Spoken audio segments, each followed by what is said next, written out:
I got a sound system put on my computer. Hadn't started it yet. Well, hi, everybody, and welcome into Talk-O-2sDay, sponsored as always by that gentleman on your screen, Earl Bilbrey. Earl Bilbrey Real Estate. Again, for all your real estate needs, contact Earl, cell 325-203-2972. And thank you, Big Earl, as always. And maybe we'll see him at the baseball game on Thursday over there at Brock, his new home, as we welcome everybody to Talk-O-2sDay. Star will join me here in just a moment. And we have a very special guest in the studio with us. Lights, camera, action. Hey, looky there. Looky there. That looks familiar. Man, I know that place. I spent about 7 hours there a couple of years ago. Waiting to do a 30-second scene. No, that's not it. Oh, is that not really the place? No, but it looks good. It looks very good. I need a bath. Speaking of that, I'll see y'all later. I'm going to the bathhouse. 25 cents and you can get your bath. Probably a shave for another dime. But being that there's that big cactus, I'd say it's going to be in Arizona somewhere. Wow, I love that. Is that Gabriella? Yeah. Where's that at? It's southwest Arizona.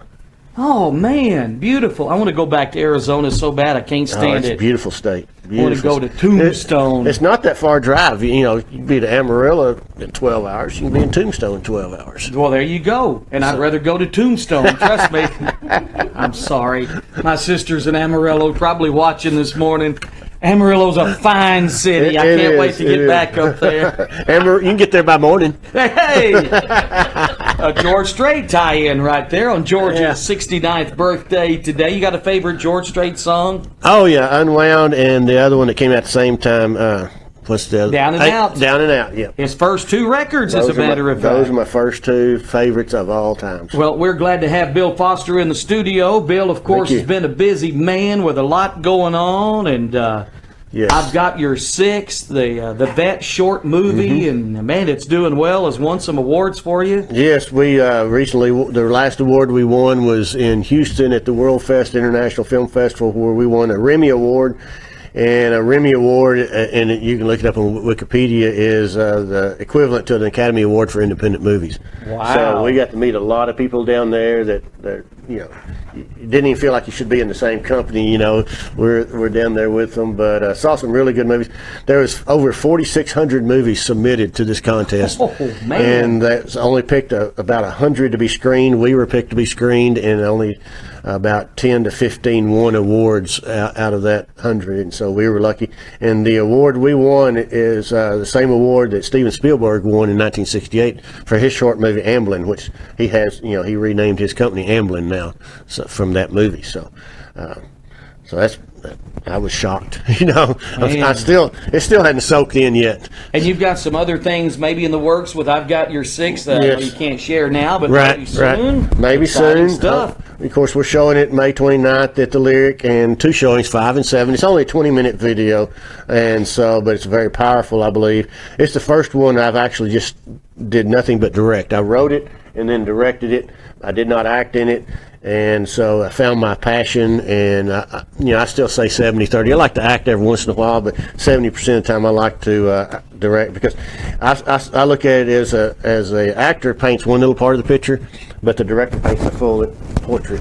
And so that's what we've got. And we've got some 20-something projects on our list. We've signed contracts with other writers and screenplays. So Quail Whistle Production has a library of all genres are ready to go for anybody that might want to have a movie, or if they want us to do their movie, then we've got it there ready for them. All right. So we'll be watching for that. Lyric Theater, you said 2 shows, 5 and 7. Yes, sir. Folks, you don't want to miss I've Got Your Six. We've seen it. Star and I are actually part of the video. We talked about that on the radio Tuesday morning. Yes, and two, everybody in the movie that's on camera is a military veteran. So if you are a veteran or a friend of a veteran, a family member of a veteran, this is a must-see, I believe, for all those. Very heart-touching. Yes. It really is. And I didn't really, when I wrote it, I didn't mean for it to be that heart-touching. I mean, I meant for it to be touching, but I didn't have, and, a lot of it is the actor, and his girlfriend said, when he was rehearsing, said she knew the day he became his character. He was just rehearsing, and all of a sudden one day he became that character, and that's what it takes to be a good actor. You become that person. You become whatever character you are, and so some people can do it in 5 minutes. Some people takes a couple of days, and so he does a really. Corbett Hall does an amazing job, and Mike Alvarado plays the deputy, does an amazing job too. Probably his best performance ever. He's been in several different movies, but I'd say both of them best performance. And I kept saying while I was filming, I said, we're catching time in the bottle here, and I had no idea it was going to turn out as good as it has. All right. Of course, I wasn't going to accept anything less, but it still shocks me being the first one. Work continues on Showdown on the Yes. Brazos. You were showing us some new scenes. That's been in the works for 2.5, 3 years. Yeah. And it takes time to perfect a movie like that, but I guarantee it's going to be great when it finally is done. Well, thank ready you. To roll. Yeah, being an independent, you've got one editor now. Before it was Josh, and then now it's Paul, and Paul's refining and putting it together again. And so instead of a big company, having a whole room full of people working on every scene, on the major productions, when you get through a scene, you have a person called the instructional technology person. He downloads it and it's sent to the studio right then. Oh, wow. And they're already working on it before you're even finished with the day. And then they can call you back and say, hey, that was great or terrible or whatever, and reshoot it or whatever. So they're already working on it as you do. But we had several setbacks. COVID was the biggest one, and knocked us out 6 or 8 months on that. And so but we're finally getting there. We've got 70 minutes of the night. Our goal is 90. We've got enough footage to be 3 or 4 hours, but we don't want that. So our goal is 90 minutes, and we're at 70 minutes right now. All right. Keep us updated on that, because we certainly want to see that when it's done. Thank you. All right. And you just finished a movie filming up in Santa Fe, New Mexico. Yes, called 30 Seconds in Hell. Wow. And look it up on Facebook and IMDb. I was fortunate enough to play Virgil Earp, and that got postponed, over a year. Maybe 2 years because of COVID, but we finally got to shoot it and did it up in Santa Fe. Had a lot of great actors and actresses, and the basis of the story is everybody wants to know the story of the OK Corral.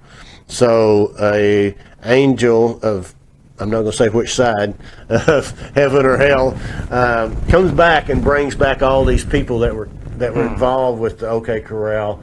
And we all have a chance to tell our story. And I played Virgil Earp and told my side of the story. And Virgil in this one, he's kind of straight-laced.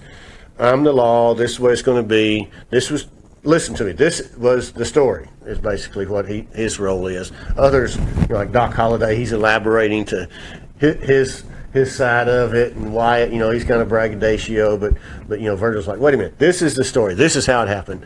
Those boys were looking for a fight, and like one line is that they're carrying their guns now, just flaunting the law, and we can't have that. And so that was kind of leading up to the 30 Seconds in Hell. And the way he got his title, the actual battle was only 30 seconds, 31 bullets in 30 seconds. Wow. And Wyatt never got a scratch. Wow. Isn't that amazing? Yeah. Virgil got shot in the leg. Morgan got shot across his back. Doc Holliday got shot in the hip. Then two of the Clantons, they got out of town. They hooked them. Some of the others got killed that were fixing to leave, and so it turned into a big gunfight there. All right. Keep us posted on that when we might be able to see that too. Will do. What else, TV or movie-wise? Anything else in the works, Bill? We've pitched a lot of movies, and what that is you get a synopsis and a log line. A synopsis is a short story of a long story, and the log line is one line that describes the whole movie, and that's really hard to write because, I want to write 2 or 3 paragraphs to describe it, and all they want is one sentence. And if they're interested in it, then they'll ask you for the synopsis, and then they'll ask you for the full script. So we just got through submitting that, and so we've got things going all different directions, and so we're just waiting to hear.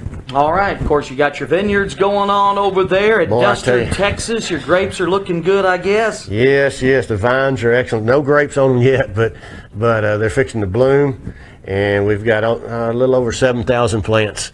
And man. I didn't see you coming up when I was weed eating around all of them. Well, I had stuff to do. Yeah, but we've got this rain is great, but it does make the weeds grow. And so as soon as it dries up, we can't mow in the rain because the lawnmower gets stuck. Yeah. But you got 7 acres there, but we're looking forward. We're going to get our first crop has been made into wine, and so we made 200 bottles, and so we're going to pick that up next week. Quail Whistle Vineyard. It's going to be a variety called Tanat or Not to Not. Not to Not. Yeah, that's what you always right. say. Not to Not. But not to Not. Not to Not. I'm sorry. Well, I'll tell you what. Yeah. Give her a bottle of wine. It's been fun, folks. Give her a bottle of Quail Whistle wine, and maybe they'll change her head. But we're going to go pick that up next week, and then. But we should make we'll make 3 times that much because, like I was telling, the vines mature at different rates, and every year the optimum production is 4 tons, 3 pounds per bottle. Wow. We'll make somewhere between 12 and 14,000 bottles of wine when it's in full production. All right. I heard the Quail Whistle is a book too, Yes. and maybe a movie one day. So what's going on with that? We were fixing to actually when we were in Santa Fe, we were going to go out and we've picked a location for it. And we were going to go out and what you call block the shots, go out there and not block like football, but lay out the shots with our cameraman while we was out there already. But it was rented, so we couldn't do that. And then we got word several companies are interested in different movies, and so we've kind of backed off of Quail Whistle. That's still my favorite one right now. But we've got a Hallmark type movie western. We've got a kids western. We've got I've got your 6. We've got modern day murder mysteries. We've got horror. I'm trying to write a horror movie, but A scary movie. you got We can be y'all can be zombies. zombies. It could be a zombie. Yes, that'd be great. Yeah. But we've got some really good writers that have submitted horror movies to us and just other types of movies, and then one modern day is called Last Night in Mexico. It's kind of based on our fishing trip. Names have been changed to protect the guilty. Oh man, that's funny. All right, so busy.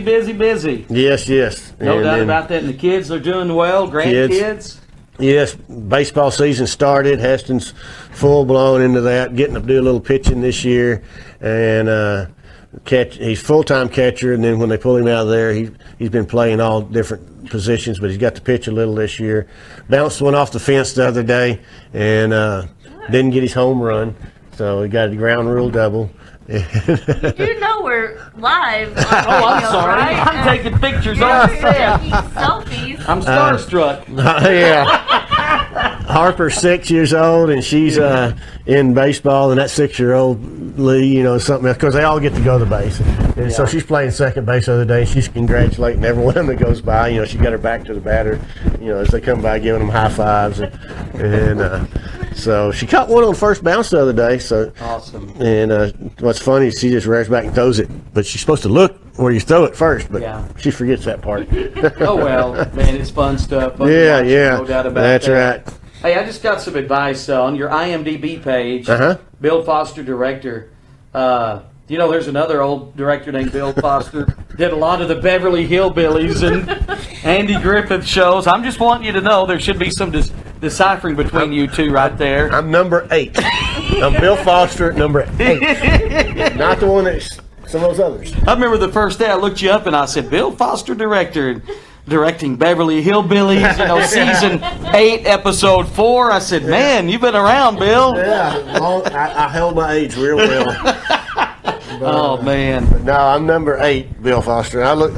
My editor, Paul Foster, said that's like 18 or 20 of his, Paul Foster's, but not him, but Right. that many.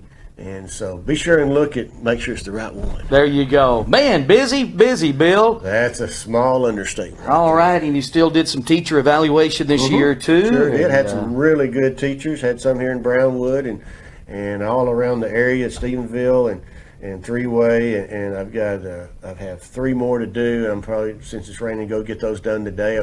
School's out most for everybody this week. But, and the thing about that, some of them come in later, and these 3, I got them later. So, you observe them 5 times, and this would be like their first or third, somewhere along in there. So I've got everybody else recommended, and they all passed, and we got them done. All right. Because if they don't, I feel like I failed. So, Well, I know you do a great job at that, and Thank you. I know Star and I appreciate you coming on the video this morning and radio earlier today. I love this background right here. I just love Old West stuff. I still love old westerns, and oh man, that's my relaxing time at night. When I Yeah. get home, 9, 10 o'clock, I'll put on an old Gunsmoke or something. And well, you know, when I wrote Showdown, that's what I wanted, intended for somebody to be able, if we put it in theater, do the old family Saturday afternoon at the Western Day. Right. And so hopefully you don't watch it at night to go to sleep by. yeah, Festus puts me to sleep every night. I go to bed with Festus. Matthew, go to town, all right. But, you know, back to teachers, I thought of this. I didn't realize it when I sent the letter out telling them what I'd been doing. I've been observing teachers longer than they've been alive. You know? I was like, man, I'm getting old. You miss administration? No.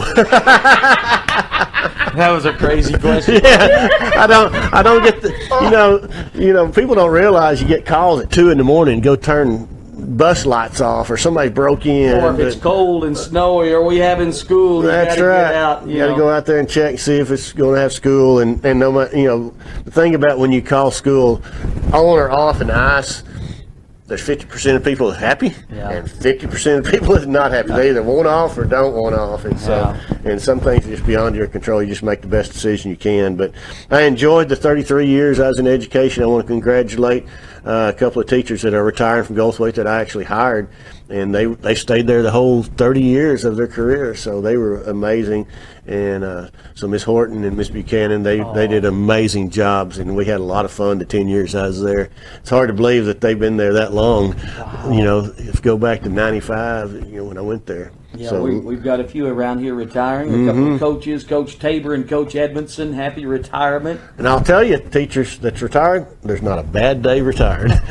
Some are better than others, but there's not a bad day retired. Just stay busy. Okay? That's right. That's right. Like Bill's doing. I told him when I retired, I said, I'm not going to sit there and watch TV all day, but you know, if I want to, I can. Yeah, there you go. Exactly. So, but you're making TV now. That's right, making TV. Things you go. I love it. It's exciting. So. Yeah. Right. Somebody asked me the other day, said, should have started this several years ago. I said, if I'd known it'd been this much fun, yes. All right. Anything else, Bill? Star, you got anything for Mr. Bill? No. All right. Now we're going to all jump in his vehicle and go take a ride. There you go. We're going to put the top down and go cruising. Let's go. All right. I wish it wasn't raining and we would. Exactly. All right. Bill, thank you so much for being here. Thank you for having me. A I had a lot very of fun. special edition of Taco Tuesday brought to you by Earl Bilbrey Real Estate. All right. Thank you. Are you done? Now what? Usually carries on about It's that awkward silence. Start Start singing. Happy trails to you. This is the part where we move our lips like we're talking to each other, but we're really not. It's watermelon and cantaloupe.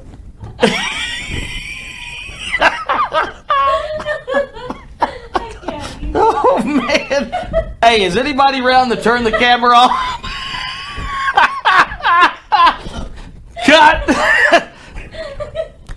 Yeah. I'm out of here. Oh, man. Okay. Cut. Action. There we go. Thank you, Earl.